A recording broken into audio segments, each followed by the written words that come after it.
Буквально несколько минут назад стали известны трагические новости из мира шоу-бизнеса. Пресс-служба антикоррупционного комитета сообщает о печальном событии, которое произошло с певицами Аллой Пугачевой и Лаймой Вайкуле. Несколько дней назад российская и мировая общественность была шокирована чрезвычайным событием, которое произошло в Израиле, в городе Хайфа, в особняке певицы Аллы Пугачевой. Во время праздничного гуляния, на котором присутствовали известные артисты, такие как Кристина Орбакайте, Лайма Вайкуле, Алла Пугачева, Максим Галкин, Игорь Крутой, Сергей Челобанов и Владимир Кузьмин, произошла настоящая трагедия. Алла Борисовна Пугачева по неосторожности лишила жизни известного советского и российского композитора, певца, музыкального продюсера и своего давнего романтического друга Сергея Васильевича Челобанова. Несчастье произошло в парке при особняке Аллы Пугачевой. Известные артисты, которые находились в состоянии алкогольного опьянения, стали стрелять из пистолета по пустым алкогольным бутылкам.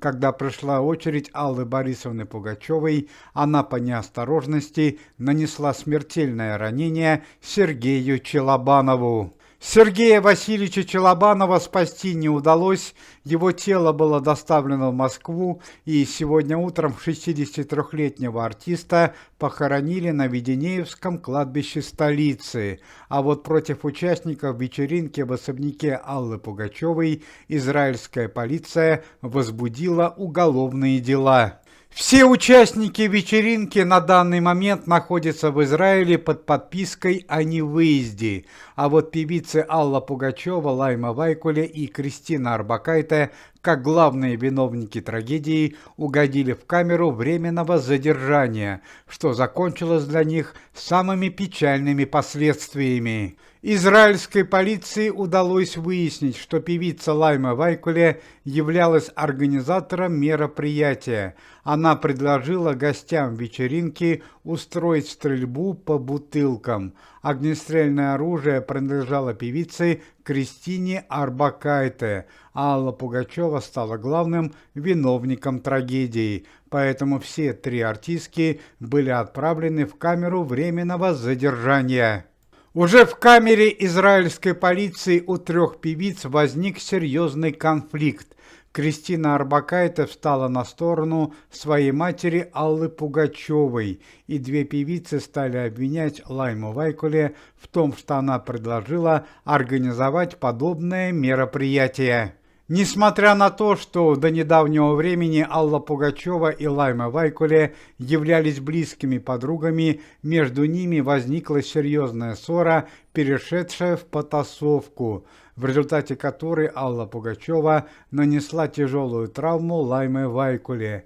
По некоторым данным, у Лаймы Вайкуле была сломана носовая перегородка.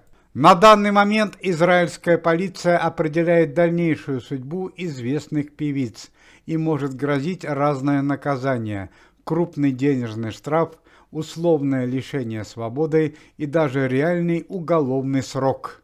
Но и по традиции последние новости из мира шоу-бизнеса и антикоррупционного комитета Никиты Михалкова. В Объединенных Арабских Эмиратах был арестован сын певицы Ирины Дубцовой по имени Артем за вождение автомобиля в нетрезвом виде. Ему грозит крупный денежный штраф и лишение свободы до 1,5 лет. На 86-м году жизни скончался известный советский, российский и украинский режиссер-оператор Леонид Бурлака, который участвовал при съемке легендарного советского сериала «Место встречи изменить нельзя». Причина смерти – сердечная недостаточность. Антикоррупционный комитет Никиты Михалкова и Следственный комитет во главе с товарищем Бастрыкиным возбудил 2 уголовных дела против российского актера Евгения Ткачука по статьям хранения запрещенных веществ и контрабанда. Сегодня день рождения у известного советского и российского юмориста Евгения Петросяна. Евгению Вагановичу исполняется 79 лет.